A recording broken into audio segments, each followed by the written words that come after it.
Assim como o ouro, para ser embranquecido e purificado, ele tem que ser passado no fogo, o cristão da mesma forma. E as provas que nos chegam são oportunidades que Deus nos dá para crescermos, para vencermos. E Daniel é uma prova disso. Então, no percurso da vida cristã, Deus não nos promete livrar dos problemas, mas Ele promete uma coisa: estar com todos nós no problema. Por isso, talvez, nós estejamos passando por um problema na família. Talvez alguém esteja enfrentando um problema sério de saúde, ou uma grave doença, melhor dizendo. Eu não sei qual é o problema que nós, ou que você está enfrentando, né? Mas Deus vai estar com você no problema. Você que nos assiste em casa, eu não sei qual é o problema que você está passando nesse exato momento. Talvez essa semana, alguém que você muito ama foi diagnosticado com câncer. Talvez você está vivendo um problema financeiro, falta de emprego. Talvez o seu problema é com o cônjuge. O casamento não vai bem, você está à beira de um divórcio. Talvez o problema seja com os filhos. Você não está sabendo como lidar com esses adolescentes. Parece que a família vai desabar a qualquer momento. Eu não sei o problema que você está vivendo, mas eu sei de uma coisa. O Deus de Daniel está aí do seu lado agora. E Ele vai estar com você no momento mais difícil da sua vida.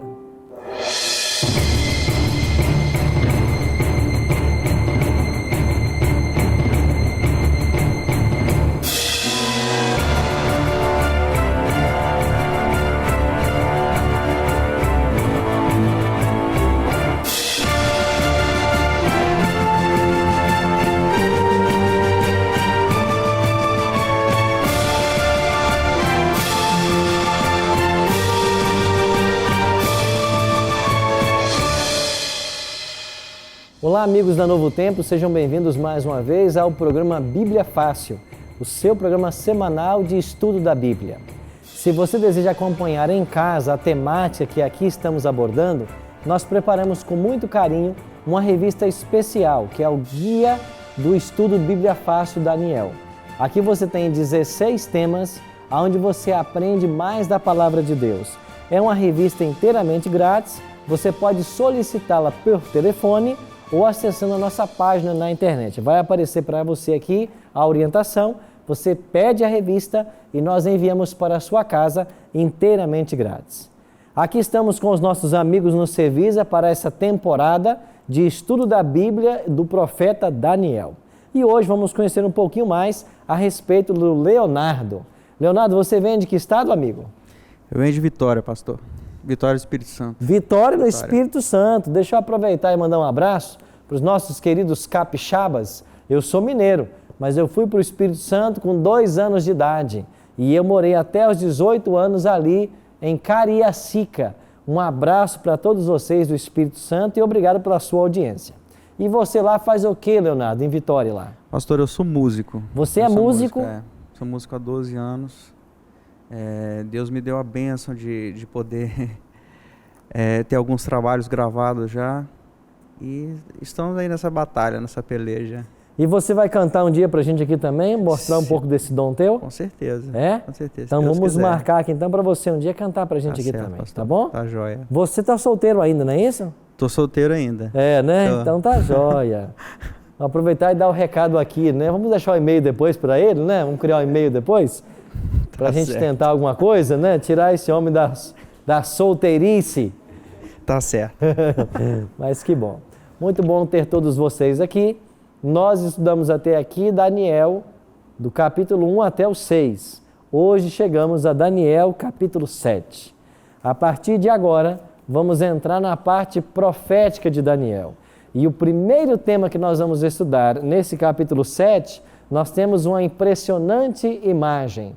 nós temos uma imagem de 4 animais estranhos, porque esses animais, eles têm alguma aparência na classe zoológica, mas eles fogem da zoologia, porque eles combinam certos elementos. E um deles não foi classificado na zoologia. O que quer dizer esses animais proféticos do capítulo 7 de Daniel? Então, na nossa 8ª semana de estudos, vamos aprender sobre Daniel, capítulo 7. Feche os seus olhos, ore comigo para a bênção do estudo. Bondoso Deus, Tua palavra se encontra aberta em nossas mãos. A partir de agora, iniciaremos uma jornada nas profecias de Daniel. Suplicamos a Tua bênção para que cada simbolismo desvendado, cada compreensão que nós tivermos da Tua palavra, nos leve a reconhecer o Senhor como Deus verdadeiro, que conduz a história humana e deseja também conduzir a nossa vida em especial. Colocamos-nos agora em Tuas mãos para o estudo de agora, em nome de Cristo. Amém. Pois bem, você que nos acompanha em casa, tome sua Bíblia, Daniel capítulo 7. E a proposta do Bíblia Fácil Daniel é estudarmos a profecia aliado à história. Até aqui, nós já passamos 6 capítulos de Daniel, a seção histórica. Já caminhamos com Daniel para a Babilônia no cativeiro, o sonho de Nabucodonosor, a fornalha de fogo ardente, a loucura do rei por 7 anos, já vimos a queda de Babilônia e na semana passada nós estudamos sobre Daniel na cova com os leões e como Deus o livrou de forma miraculosa. Agora a sessão profética de Daniel começa do capítulo 7, que vamos estudar agora, e iremos até o capítulo 12, o último capítulo de Daniel.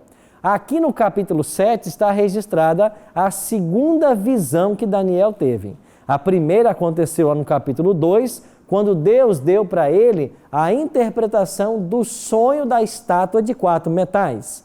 Aqui no capítulo 7, nós vamos estudar a segunda visão.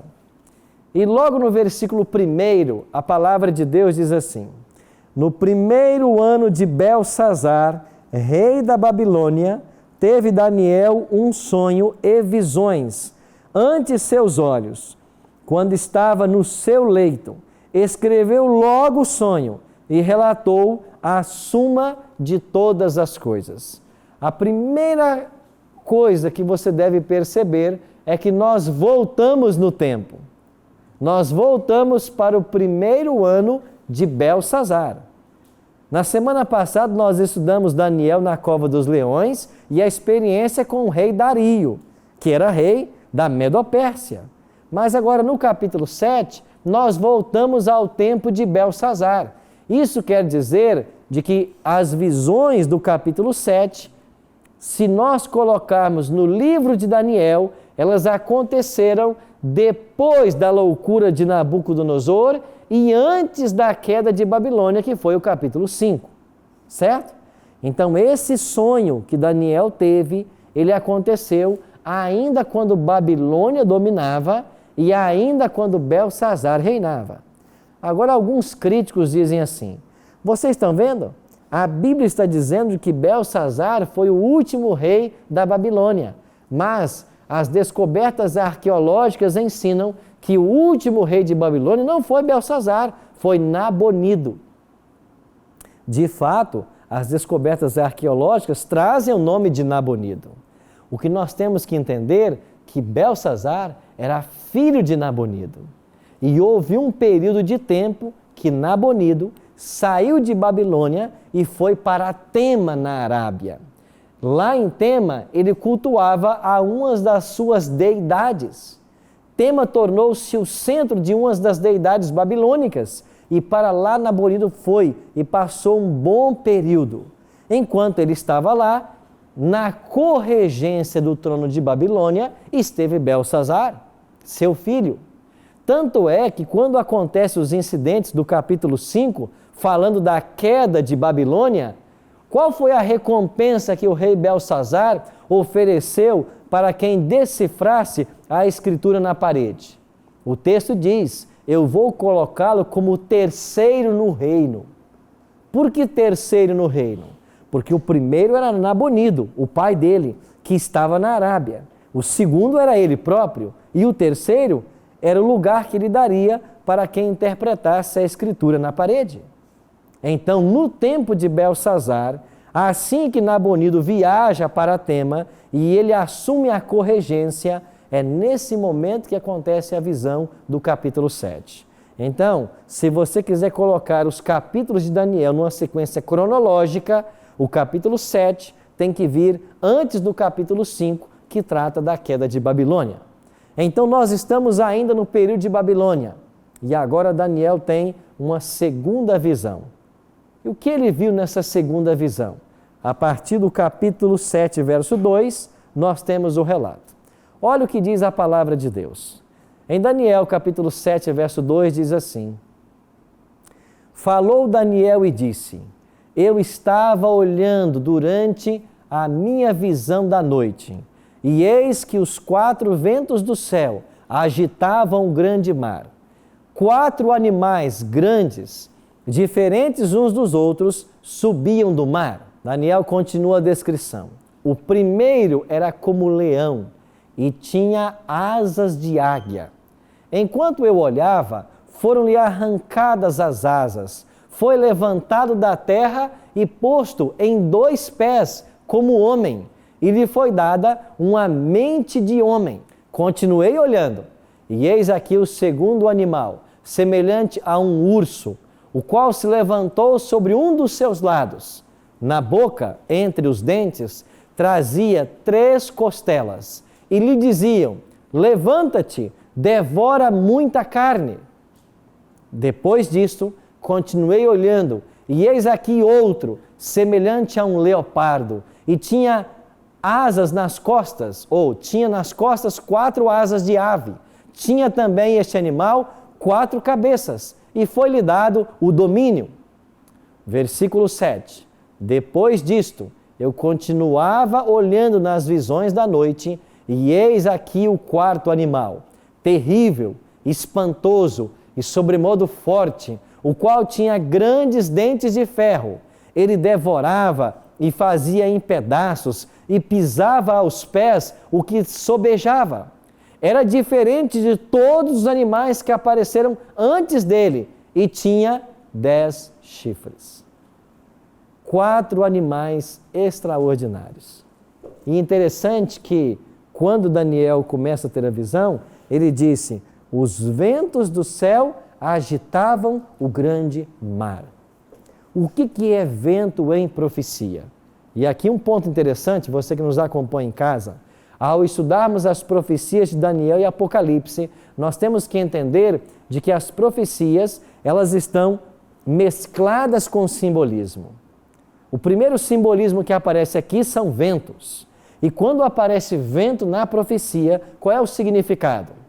Os ventos indicam movimentos diplomáticos, bélicos, políticos que movem a história da humanidade. Eu vou ler um texto com vocês que nos ajuda a entender isto. Olha o que Deus escreveu através do profeta Jeremias, no capítulo 49, verso 36. Trarei sobre Elão os 4 ventos dos 4 ângulos do céu, e os espalharei na direção de todos esses ventos. E não haverá país onde não venham os fugitivos de Elão. Você percebe que Deus está usando uma linguagem para dizer de que a ação dele vai espalhar o reino de Elão, e a ação divina é comparada ao vento. Eu trarei os ventos sobre Elão. Ou seja, Deus iria agir. Então, o vento na profecia indica a ação divina para com os reinos dos homens. Ações políticas, ações bélicas que o próprio Deus levanta para a consecução dos seus propósitos. Agora, nessa primeira visão, foi dito de que os ventos do céu agitavam o grande mar. O que representa mar em profecia? Vamos olhar um verso do profeta Isaías para entendermos o simbolismo. Ai do bramido dos grandes povos que bramam como bramam os mares, e do rugido das nações que rugem como rugem as impetuosas águas. Você percebe que Isaías 17:12 está mesclando a expressão, comparando os povos com os mares? Se você for para Apocalipse capítulo 17 também, lá fala das águas onde a meretriz está assentada. Você olha comigo esse verso rapidamente, deixa marcado Daniel aí e vai para Apocalipse capítulo 17. Você que nos acompanha em casa, deixe marcado Daniel capítulo 7 e vá para Apocalipse capítulo 17, porque os livros de Daniel e Apocalipse, eles se interrelacionam. Você vai aprender isso aqui. Olha o capítulo 17, verso 15. Falou-me ainda, as águas que viste, onde a meretriz está assentada, são o quê? Povos, multidões, nações. Você entendeu então que mar na profecia significa povos. Então, quando a profecia fala de mar, ela fala de um local densamente povoado. Quando a profecia falar de terra, ela fala de um local deserto, com escassez de pessoas. Pois bem, a ação divina agitou as nações, e no agito dos impérios surgiram 4 animais. Quem são esses 4 animais? Volta para Daniel. Se você fizer uma comparação de Daniel capítulo 7 com Daniel capítulo 2, você vai perceber de que esses 4 animais de Daniel 7, eles têm uma equivalência com os 4 metais da estátua do capítulo 2. No capítulo 2, a estátua possuía uma cabeça de ouro, e esta cabeça de ouro era símbolo de Babilônia. Agora, no capítulo 7, Babilônia é representada por um leão alado. No capítulo 2, a prata dos peitos da estátua representava a Medopérsia. E no capítulo 7, aparece um urso com 3 costelas na boca. No capítulo 2, o bronze do quadril da estátua representava a Grécia. No capítulo 7, a Grécia será representada por um leopardo com 4 cabeças e 4 asas. No capítulo 2, os pés da estátua eram de ferro. No capítulo 7, Roma, que representavam as pernas, é representada por um animal terrível e espantoso. E Daniel não soube classificá-lo na zoologia.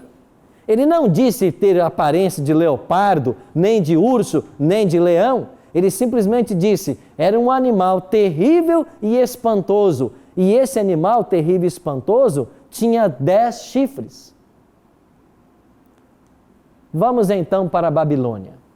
O leão representa a Babilônia, que dominou o mundo do ano 605 ao ano 539. Lembram que a Medopérsia venceu a Babilônia no dia 13 de outubro, ou na noite de 13 de outubro de 539? Pois bem, as asas que foram arrancadas desse leão e ele posto em pé com mente de homem, o que isso traz à sua memória em Babilônia? O rei Nabucodonosor, que se tornou como um animal por 7 anos, as asas foram arrancadas. A glória de Babilônia foi tirada, mas depois ele foi colocado novamente sobre os 2 pés, com mente de homem novamente.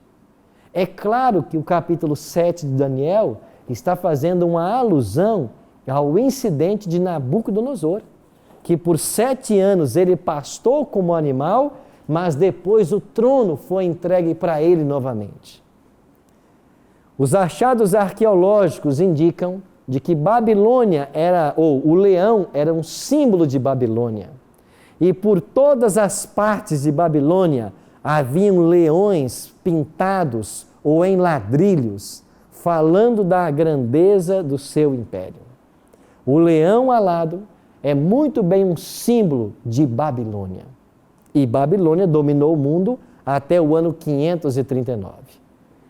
Nabucodonosor esteve fora do poder por 7 anos, mas ele voltou ao trono. E aqui está o capítulo 7 dizendo: ele será posto novamente sob 2 pés e será devolvida a mente de homem. Pois bem, nessa sequência histórica, o urso representa a Medo-Pérsia, que venceu a Babilônia em 539 e dominou o mundo até 331. Agora, esse urso, diz a profecia, ele levanta-se de um lado. Você se lembra que eu pedi você para guardar em mente que quando a Medo-Pérsia começou a governar o mundo, quem é que se assentou no trono? Dario. Mas depois que Dario governa, quem é que vem governar? Ciro. Ou seja, se o urso é um símbolo da Medo-Pérsia, ele levanta-se depois de um outro lado. Por quê? Porque o grande nome da Medo-Pérsia não foi Dario, mas foi Ciro. Quem começou no governo foi Dario, mas finalmente quem se levantou como grande nome foi Ciro, até porque a profecia de Jeremias ou de Isaías 45:1 apontava até o nome dele. É por isso que esse urso se levanta de um lado. No reinado de Ciro houve mais abrangência, mais poder, mais sucesso, foi mais notado do que no reinado de Dario. Agora esse urso, ele traz na sua boca 3 costelas. O que será que representam essas costelas? Vamos recorrer à história para entendermos isso? Eu trouxe aqui alguns livros e nós vamos analisar alguns deles. Um deles que eu trouxe para vocês é esse livro de Heródoto. Heródoto é conhecido como o pai da história. Ele escreveu 2 volumes. Esse aqui é o volume 1, ali está o volume 2. E nesse volume 1, eu queria que você acompanhasse na página 40 o que Heródoto, que viveu no 5º século antes de Cristo, escreveu. Página 40 e na obra original aparece aqui o número 77. Livro 1, inciso 77. Curando a si próprio, ou melhor, censurando a si próprio, por não ter evitado a desproporção das forças, suas tropas eram muito menos numerosas do que a de Ciro.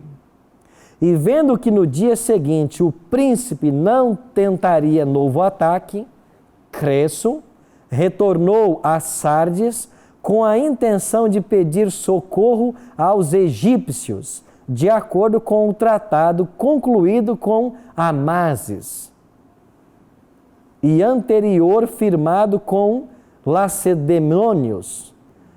Propunha-se também a solicitar auxílio aos babilônios, igualmente seus aliados que tinham por soberano Labineto, e pedir às tropas lacedômonas que se dirigissem a Sardes dentro do tempo determinado.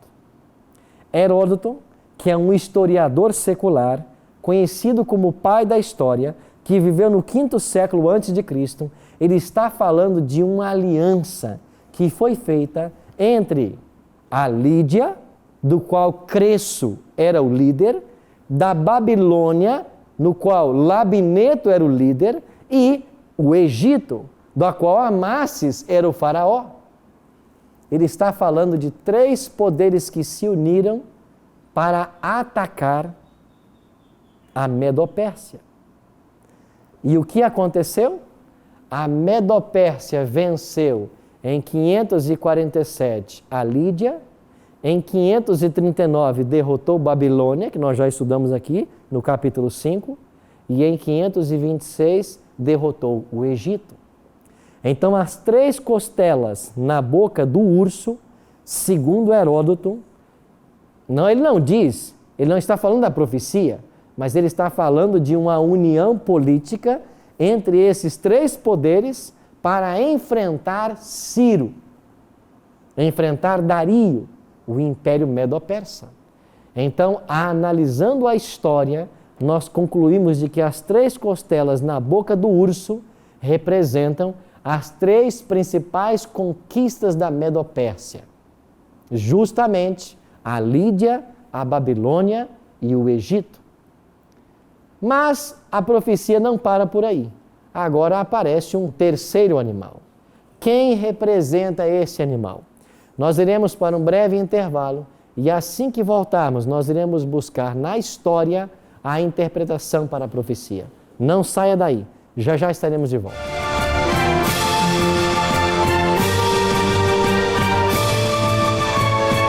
Sabe o que esse texto revela?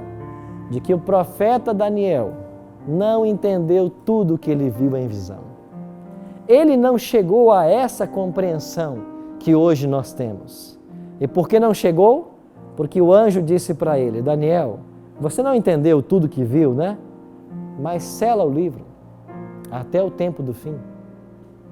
E nós estamos vivendo o tempo do fim. Eu já disse para vocês de que os anos de 1798 e 1844, eles indicam o tempo do fim. E esse tempo já chegou. Por isso nós compreendemos essas profecias.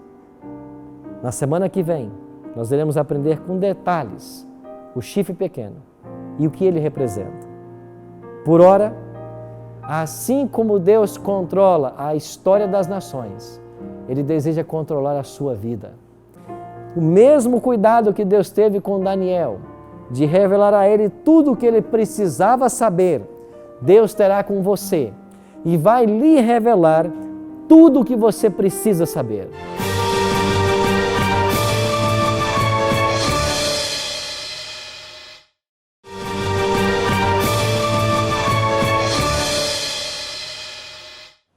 Estamos de volta com o programa Bíblia Fácil. No primeiro bloco nós aprendemos sobre o capítulo 7, que o primeiro animal era um leão alado, representando Babilônia. Depois vimos um segundo animal que era um urso. Esse urso representa a Medo-Pérsia e as 3 costelas na sua boca representam as 3 principais conquistas dos Medo-Persas para conseguirem a hegemonia mundial: a Lídia, a Babilônia e o Egito. E agora chegamos então ao terceiro animal da profecia, um leopardo, e ele tem 4 cabeças e 4 asas. Seguindo a sequência histórica dos impérios, esse leopardo só pode representar a Grécia. Agora, o que representam essas 4 asas e essas 4 cabeças? Nós sabemos que a Grécia dominou o mundo do ano 331, quando ele venceu a Medo-Pérsia, até o ano 168, quando a Grécia vai perder o poder para Roma, que é o 4º animal que vamos estudar. Agora, o que representam essas 4 cabeças e essas 4 asas? As 4 asas do leopardo, elas falam para nós da velocidade com que Alexandre o Grande conquistou o mundo. Ao olharmos a biografia de Alexandre, nós vamos perceber que no ano 336 ele tornou-se rei da Macedônia. Em 334, na Batalha de Granico ou Grânico, ele começou a primeira grande guerra contra os Medo-Persas. Em 333, foi a Batalha de Isso, a segunda batalha contra os Medo-Persas. E no ano 331, aconteceu a Batalha de Galgamela, também conhecido como Batalha de Arbelas. E foi nessa batalha do ano 331 que finalmente a Grécia venceu a Medo-Pérsia. No ano 323, Alexandre leva sua capital para a Babilônia e no mesmo ano ele morre aos 33 anos de idade. Você percebe que do ano 336 ao ano 323 nós temos apenas 13 anos e num período apenas de 13 anos, Alexandre, que havia se tornado rei com 20 anos, consegue conquistar o mundo inteiro. Por isso a história o conhece como Alexandre o Grande. Então as 4 asas do leopardo, que já é um animal veloz, fala de uma super velocidade com que Alexandre conquistaria os reinos. Agora, e qual é o significado dessas 4 cabeças? O que representam as 4 cabeças? Eu queria então ler para vocês o que escreveu Sir Isaac Newton. Ele escreveu um comentário sobre Daniel e Apocalipse, eu tenho aqui em minhas mãos. Ele escreveu esse livro em 1733. E Isaac Newton, escrevendo sobre justamente a vitória de Alexandre e o império dos gregos, na página 42 do seu livro, Isaac Newton diz assim: a terceira besta, lemos isso em Daniel 7 agora, é o reino que sucedeu aos persas, isto é, o império dos gregos. Era como um leopardo, para significar sua ferocidade, e tinha 4 cabeças e 4 asas, para indicar que poderia ser dividido em 4 reinos, pois continuou em regime monárquico durante o reinado de Alexandre o Grande, seu irmão Arideus e seus filhos Alexandre e Hércole, dividindo-se então em 4 reinos, de vez que os governadores das províncias, por mútuo consenso, se tinham feito coroar e reinaram sobre as mesmas. Cassandro reinou sobre a Macedônia, a Grécia e o Épiro. Lisímaco sobre a Trácia e a Bitínia. Ptolomeu sobre o Egito, a Líbia, a Arábia e a Seleucíria. E Seleuco sobre a Síria. O que Isaac Newton está dizendo? Que assim como esse leopardo possuía 4 cabeças, após a morte do grande líder Alexandre, o império foi dividido em 4 setores. E 4 generais de Alexandre, depois de muitas brigas entre os generais, eles finalmente tomam conta desse império. E ele dá os nomes: Cassandro, Lisímaco, Ptolomeu e Seleuco. Essa é a interpretação oferecida por Isaac Newton. E a história secular confirma os fatos de que, de quando Alexandre morre, os generais começam a travar batalhas e, finalmente, 4 generais tomam o controle. Então, a história está dizendo de que esse leopardo representa a Grécia e as 4 cabeças representam os 4 generais: Ptolomeu, Cassandro, Lisímaco e Seleuco. Interessante como a história cumpre a profecia. Agora chegamos então ao 4º animal, chamado por Daniel terrível e espantoso. Ele não foi classificado na zoologia, mas esse animal, assim como as pernas de ferro do capítulo 2 da estátua, representa Roma. E Roma venceu os gregos no ano 168, na Batalha de Pídima. A partir daí começou o Império Férreo dos Césares. E Roma dominou o mundo até 476 depois de Cristo. Isso quer dizer que Jesus nasceu e morreu sob a jurisdição do Império Romano. Agora, esse animal era diferente dos outros anteriores e ele possuía 10 chifres. Por que esse animal era diferente dos anteriores? E o que representam esses 10 chifres? É isso que nós temos que descobrir agora. E mais uma vez, vamos apelar para Isaac Newton. Nesta mesma obra, Observações sobre as profecias de Daniel e Apocalipse, na página 56, assim Isaac Newton concluiu. Pelas guerras anteriormente discutidas, o Império Romano do Ocidente, ao tempo em que Roma foi cercada e tomada pelos godos, dividiu-se nos seguintes reinos: vândalos, suevos, visigodos, álanos, burgúndios, francos, bretões, hunos, lombardos e Ravenna. Sabe o que Isaac Newton está dizendo? Os 10 chifres desse quarto animal representam 10 tribos bárbaras que finalmente destronariam o Império Romano. E ele menciona os 10 reinos, e quando nós buscamos mais historiadores, nós vemos uma profunda relação com alguma discrepância Enquanto que ele fala no reino de Ravena, a maioria dos historiadores falam nos Érulos. E enquanto que ele fala nos Hunos, outros falam nos Ostrogodos. O certo é que os 10 chifres desse animal, que representa Roma, representam as 10 tribos bárbaras vindas da Germânia, que finalmente destronaram Roma.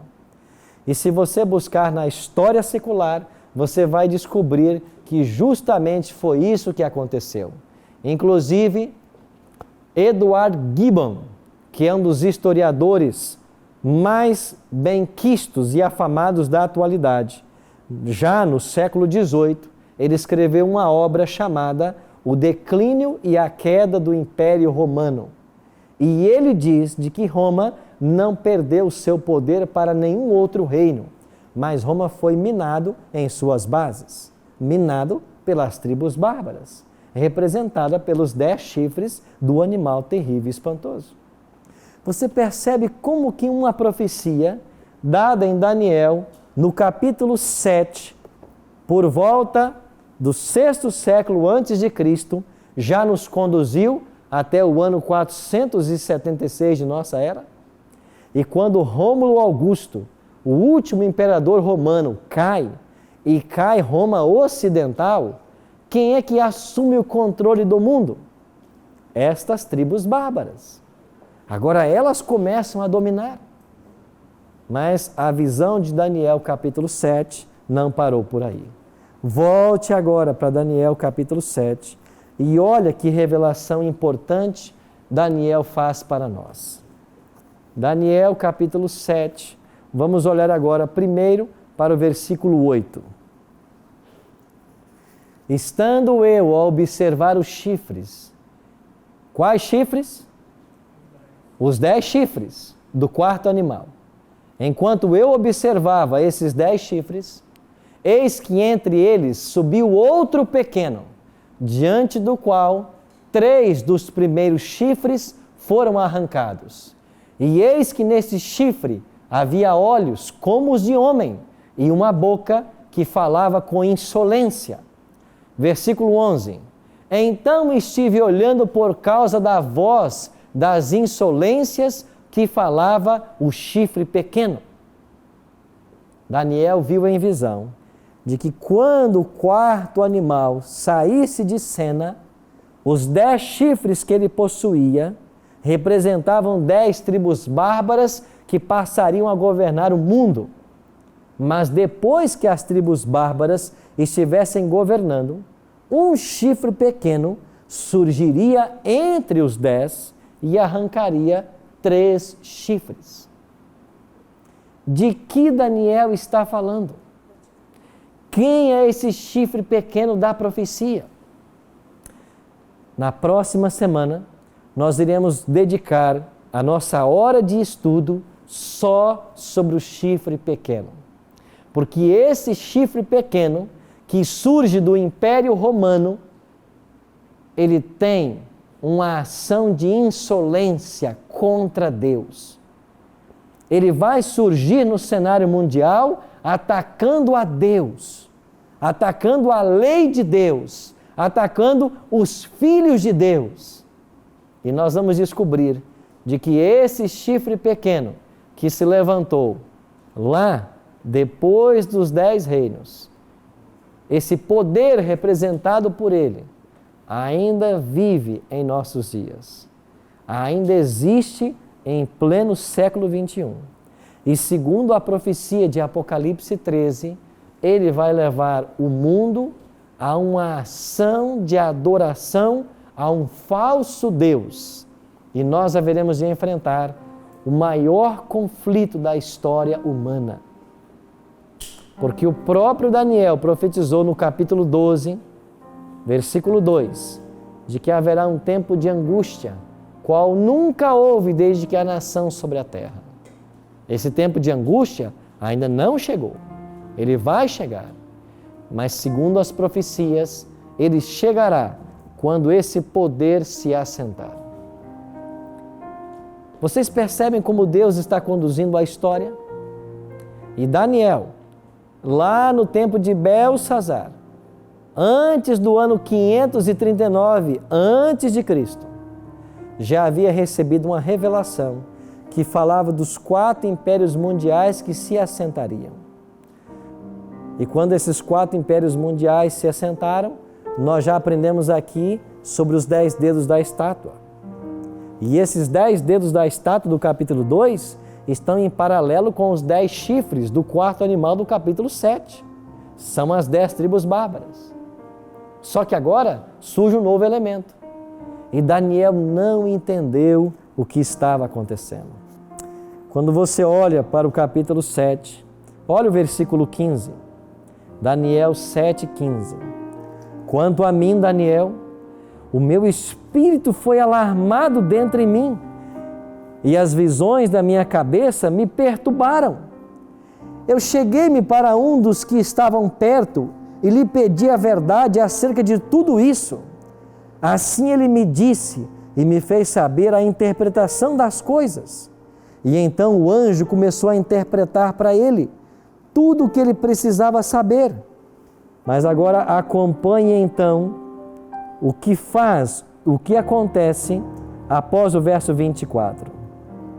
Os 10 chifres correspondem a 10 reis que se levantarão daquele mesmo reino, e depois deles se levantará um quarto, o qual será diferente dos primeiros, e abaterá 3 reis.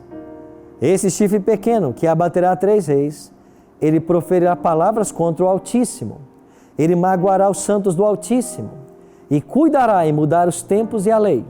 E os santos lhe serão entregues nas mãos por um tempo, 2 tempos e metade de um tempo. Mas depois se assentará o tribunal para lhe tirar o domínio, para o destruir e o consumir até o fim.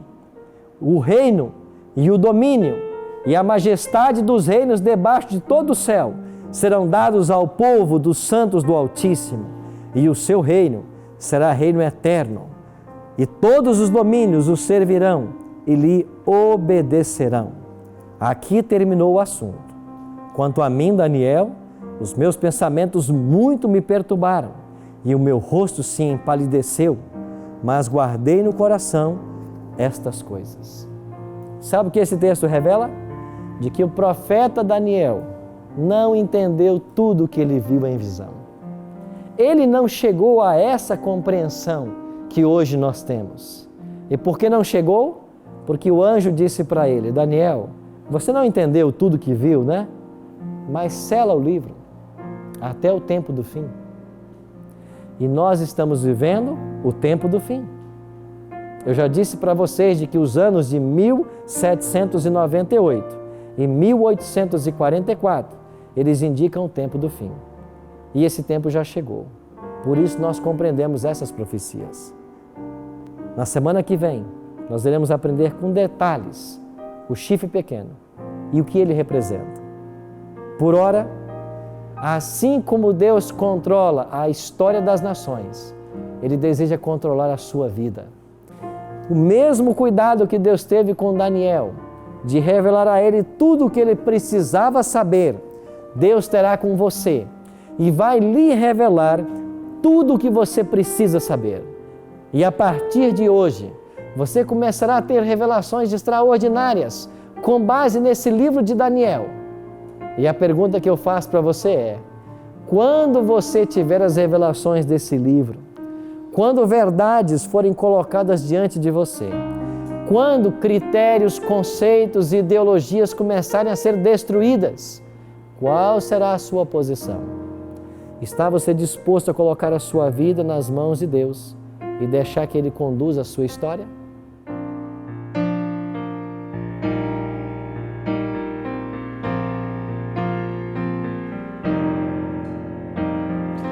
Todo problema que há, meu Deus resolve. Toda montanha que há, meu Deus remove. Quando a tormenta chegar, Ele acalma. todos pesares que a leva da alma. Se os fardos do mundo levou sobre seus ombros,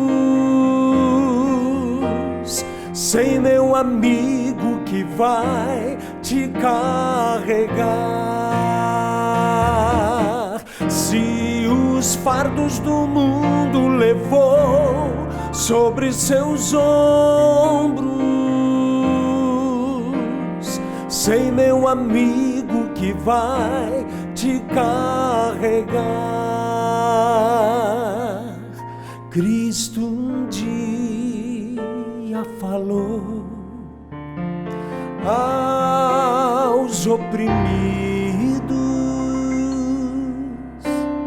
alívio vos darei. Todo problema que há, meu Deus resolve. Toda montanha que há, meu Deus remove. Quando a tormenta chegar, Ele acalma. Todos os pesares que há, leva da alma. Se os fardos do mundo levou sobre seus ombros, sei, meu amigo, que vai te carregar. Se os fardos do mundo levou sobre seus ombros, sei, meu amigo, que vai te carregar. Vai te carregar, vai te carregar.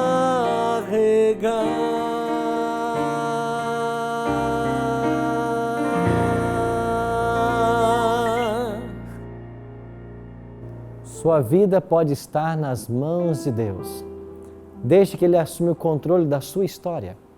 Ele vai te carregar nos braços e vai te conduzir a um final feliz. As profecias de Daniel nos enchem de otimismo e esperança, porque a despeito do levantar e quedar dos impérios mundiais, elas apontam para um tempo quando os santos receberão o reino e Deus estabelecerá para sempre o seu reino eterno. Você deseja ser cidadão nesse reino? Entregue sua vida a Ele e ore comigo agora. Pai, obrigado pelas revelações da Tua Palavra. Elas nos mostram de que no decorrer da história dos séculos, o Senhor tem dirigido todos os eventos. Nada foge ao Teu controle. E nós queremos, bom Deus, orar para que o Senhor também dirija a nossa história. Nos tome a todos em Tuas bondosas mãos e ajuda-nos, Pai, a encontrarmos o sentido para a nossa existência e sabermos que existe um céu que espera por todos nós. São essas as bênçãos que nós te suplicamos, em nome e por amor de Jesus. Amém. Obrigado, amigo, pela sua participação no Bíblia Fácil de hoje. Na semana que vem, voltaremos ao capítulo 7 de Daniel e aprenderemos sobre o chifre pequeno. Quem é ele? O que ele faria? E como terminará a história? Eu espero por você na semana que vem. Deus o abençoe.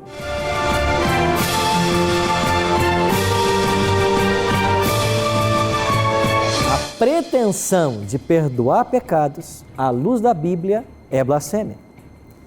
Agora eu trouxe comigo também o catecismo. E aqui você tem o catecismo da Igreja Católica. Será que essas coisas não são coisas do passado ou são coisas modernas? O que ensina o catecismo na página 401?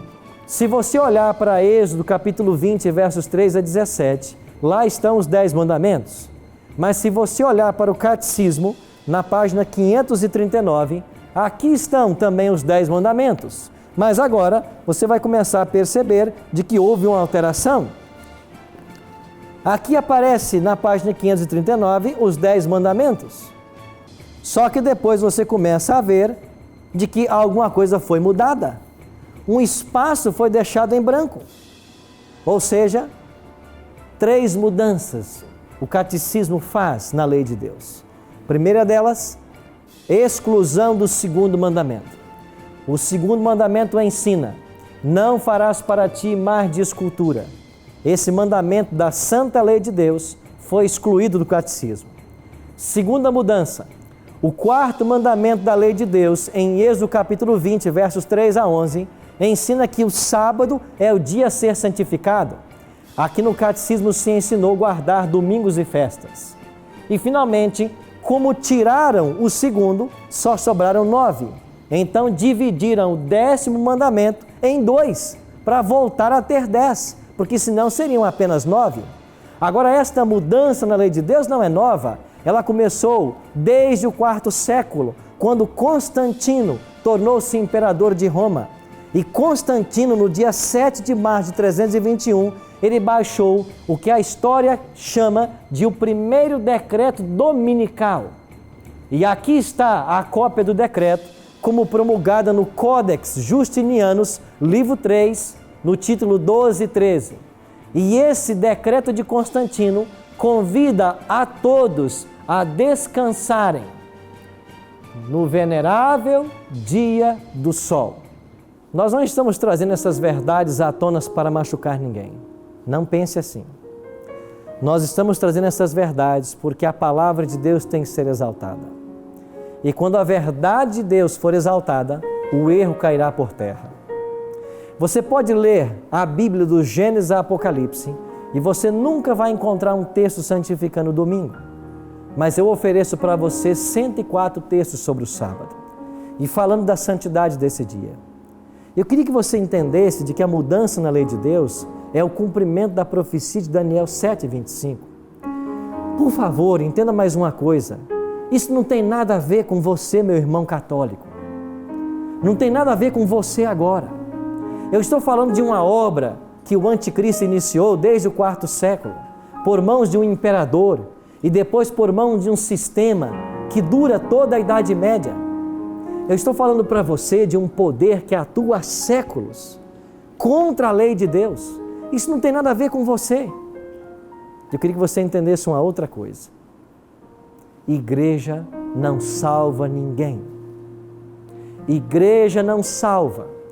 Quem salva é Jesus Cristo.